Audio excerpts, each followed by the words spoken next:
So let's read out. Ankita, please start. Ma'am, 1 second.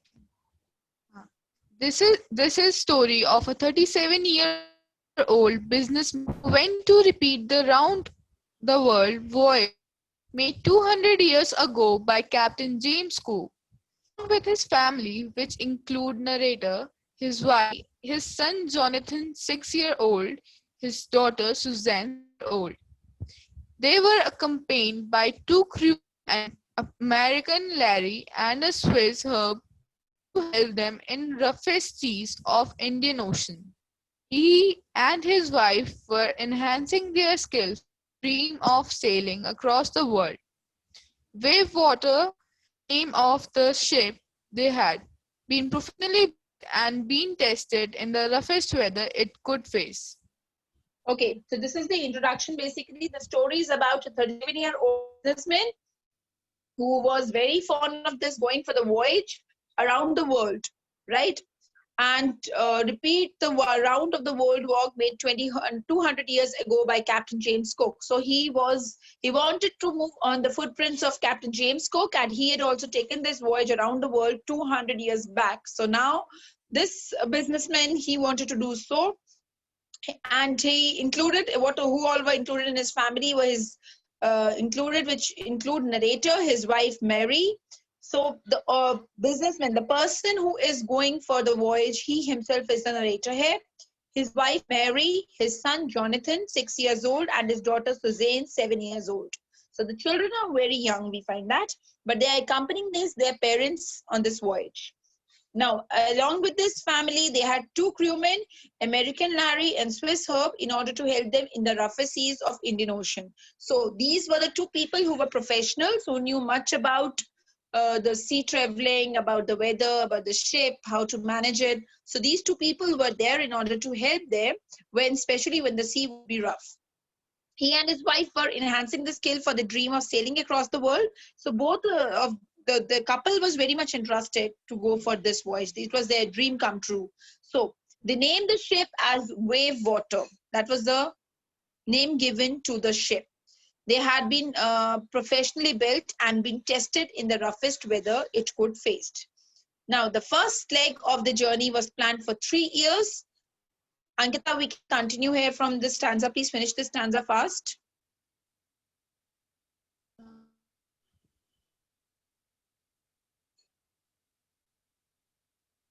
Ankita, can you hear me?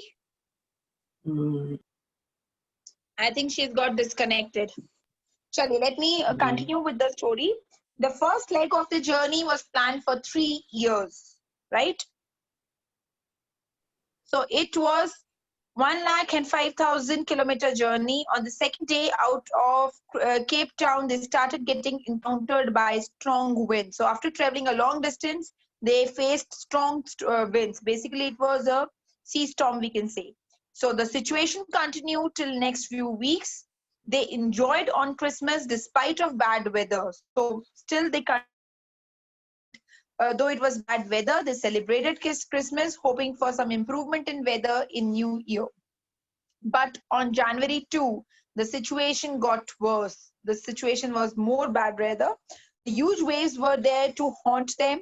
There was endless sea rolling towards them. Then they prepared themselves with lift, raft drills, life jackets, etc., and double lashed everything. So they wore that life jackets, raft drills, and whatever security measures they could take in the ship in order to safeguard themselves. They did that. Now the situation came where wind dropped and sky immediately grew dark. Now it was when the wind dropped and it was absolutely dark, means the weather was really very bad. A wave that was perfectly vertical and initially appeared like a cloud stroked their ship. So there was a big wave which stroked their ship. He was hurt badly. Everywhere there was water on the ship. The both crewmen were pumping out like mad people. Now the crewmen were pumping water like mad people.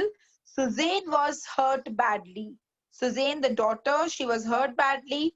But the aim of the narrator at this point of time was to save the life of his family. So he was consistently working to fix the holes which were there in the ship, to repair the ship, Otherwise, it would have surely sunk. Otherwise, the ship would be drowned in water. He was facing a lot of problems when their hand pumps started to back up with gap edges, and other stuffs were floating and blocking the pumps, and the short circuits were creating an additional problem. So, children, you can visualize. I know this is something which we people rather, we have not seen, but you might have seen many movies or many documentaries where the problem faced by the sea people, it's shown very clearly. We can recall the movie Titanic, though there it hit an iceberg. Here it's not related to the iceberg, but it was basically a sea storm and the weather was really bad. But more or less the problems were almost the same, because again here also the ship, there were holes. They had to cover up the holes, they had to repair the ship. Then there were short circuits were there. These all things you might have seen in the movie Titanic. So they really had a bad time and they were very scared. The crew members were trying their best. The children, the little girl bumped her head. She had a head injury. But at the same time, she ignored her injury. She didn't inform to her parents, because children, though they were very small, still they realized that the parents were already facing a big trouble. So there was no point, troubling them more by telling about their difficulties. So despite of several races, he kept on trying for survival of his family. We're talking about the person, the main man, the businessman who is there on the voyage. So apart from, in spite of all the difficulties, he was trying hard that he and his family would survive. He was also supported by his family members during this. Sue, despite of being hurt badly. So Fizane, who is named here as Sue, though she was badly hurt, was not expressing her pain, as she did not want her father to worry about this at this point of time. He remembered about his spare pump on yacht, and it worked in order to pump out water from the ship. So they were all together pumping out the water which had entered into the ship.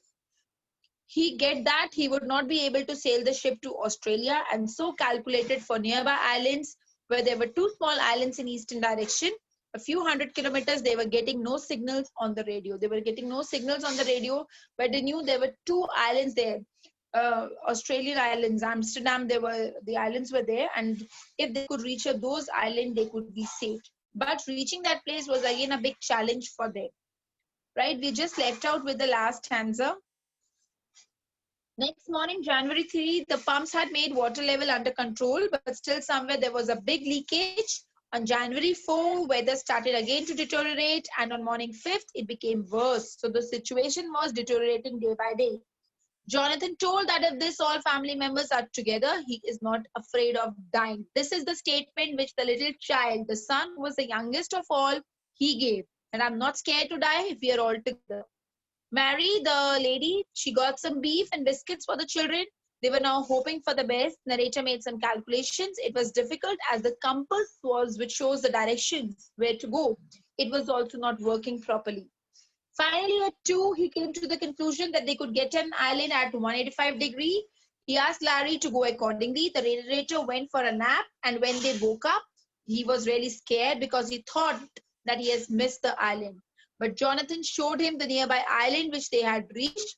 They were happy and cheerful as they got what they had been fighting for, their survival. So finally, the family was able to survive. That's where the story ends. Again, we're coming to the gist, which says that the families, especially the little children, they were sure that if they are together, then they are not afraid to die. So they depict their courage, their bravery at the time of difficulty. If they are together, unitedly, they can stand, they can face all the challenges of life. Have this chapter. That's it, Aaron.